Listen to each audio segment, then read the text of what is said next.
রোজার আগেই দুই বোন মিলে পিঠা বানিয়েছি ঈদের জন্যে, সাথে বাসায় আরও অনেক রকমের রান্নাবান্না হয়েছে। আর কোথায় গিয়েছিলাম সেই সব মিলিয়ে থাকছে আজকের এই ভিডিওটা। হ্যালো এভরিওয়ান, আসসালামু আলাইকুম, welcome to my another new blog video. আশা করছি যে যেখান থেকে ভিডিওটা দেখছেন সবাই আলহামদুলিল্লাহ খুবই ভালো আছেন। ভিডিওটা ভালো লাগলে স্কিপ না করে সম্পূর্ণ ভিডিওটা দেখবেন। রোজা রেখে পিঠা বানানো কিন্তু খুবই কষ্টকর, আর আমাদের বাসায় পিঠা বানানোর জন্য আমি আর আমার বোন ছাড়া আর কেউ নেই। তো এই কারণে হচ্ছে রোজার আগে আমরা চেয়েছিলাম পিঠা বানিয়ে ফেলতে। তো আমার বোন বলছিল যে রোজার আগে আসবে বাসায় আর ওই সময় পিঠা নিতে। তো আম্মু হচ্ছে ওই সময় পিঠা নিয়েছিল, আর আমরা হচ্ছে রোজার আগে সব পিঠা বানিয়ে ফেলেছি আলহামদুলিল্লাহ। তারপর হচ্ছে এটা ছিল রোজার 2 দিন আগের ভিডিও। ওই দিন হচ্ছে আমরা পিঠা বানিয়েছিলাম। তো ওই দিন হচ্ছে আবার বাসায় আম্মু কিছু রান্নাবান্না করছিল ভাইয়া আসবে বলে। তো আম্মু হচ্ছে বাইরের চুলায়, মাটির চুলায় রান্না করছিল, আর আমি হচ্ছে ভিতরে গ্যাসে রান্না করছিলাম।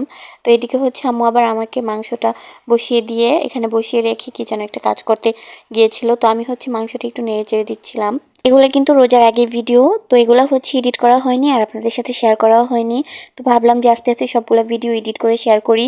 অনেক দিন যাবত লং ভিডিও আপলোড করা হয় না। তো এখানে হচ্ছে আম্মু গরুর মাংস রান্না করেছে, মুরগির মাংস রান্না করেছে, সাথে মাছ রান্না করেছিল, আর সাথে ডিম ছিল। আর এখানে হচ্ছে ডাল রান্না করেছিল, মানে সিম্পলের মধ্যে হচ্ছে সব কিছু ছিল। আর এদিকে হচ্ছে পোলাও রান্না হয়ে গিয়েছে। তারপর হচ্ছে এক এক করে হচ্ছে সবগুলো হচ্ছে বেড়ে ঘরে নিয়ে এসেছে। বাসায় কোনো মেহমান আসলে বা যখন খুব বেশি রান্না বান্না করতে হয় তখন আম্মু বাহিরে মাটির চুলায় রান্না করে। আর মাটির চুলার রান্না কিন্তু খেতে অনেক মজা, যারা মাটির চুলার রান্না খেয়েছে তারাই বুঝবে। তো এগুলো কিন্তু মাটির চুলায় রান্না করা হয়েছে, আর ঘরের ভিতরেও হচ্ছে রান্না করা হয়েছে, ওইগুলো হচ্ছে আলাদা ছিল। তো তারপর হচ্ছে সবাই একসাথে বসে খাওয়া দাওয়া করি। আর এদিকে হচ্ছে ভাইয়া আমার বোন সবাই মিলে এখানে বসে খাওয়া দাওয়া করছিল। তো আমি হচ্ছে তার মাঝে একটু ভিডিও করে নিচ্ছিলাম। তারপর আমি হচ্ছে ফ্রেশ ট্রেশ হয়ে এসে আমিও খাবার খাওয়ার জন্য আমার প্লেট সাজিয়ে নিই একটু। আর বিকেলবেলা হচ্ছে আবার পিঠা খেয়েছিলাম, আমার ছোটো কাকি পিঠা বানিয়েছিল। তো কাকি হচ্ছে আমাদেরকে পিঠা দিয়ে গিয়েছিল, তো ওই পিঠাগুলো হচ্ছে খেয়েছিলাম। পিঠাগুলো খেতে মজাই ছিল। তো আমার মেয়ে হচ্ছে ধরেছিল, গরম হাতে লেগেছে তার জন্য হাত থেকে আবার ফেলে দিয়েছে। পিঠা খাওয়া শেষে আমি আর আমার বোন একটু বিকেলে বাইরে গিয়েছিলাম মার্কেটে। তো ওইখানে যাওয়ার পথে দেখলাম যে রাস্তায় পুরো জ্যাম লেগে আছে, অনেক বিশাল বড় একটা জ্যাম।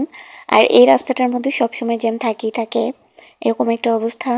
তো ওইখান থেকে হচ্ছে আমরা, আমাদের একটু কাজ ছিল, ওই কাজটা শেষ করে তারপর এখান থেকে হচ্ছে বাকরখানি নিচ্ছিলাম বাসার জন্যে। বাকরখানিটা সবাই খেতে পছন্দ করে, বাচ্চারা, তারপর বাসায় সবাই খেতে পছন্দ করে, তার জন্য এখান থেকে বাকরখানি নিয়েছি। বাকরখানি নিয়ে আমার বোন বলছিল যে ক্ষুধা লেগেছে নাকি, কিছু একটা খাবে। তো এখানে হচ্ছে বিরিয়ানি, বোনা খিচুড়ি আর অনেক কিছু ছিল। তো আমরা বলছিলাম যে ফুচকা খাবো, তো ফুচকাও এখানে ছিল। তো উনি হচ্ছে ফুচকা বানিয়ে দিয়েছে আমাদেরকে, কিন্তু ফুচকাটা একদম মজা ছিল না, ফুচকার টকটা ভালো লাগেনি।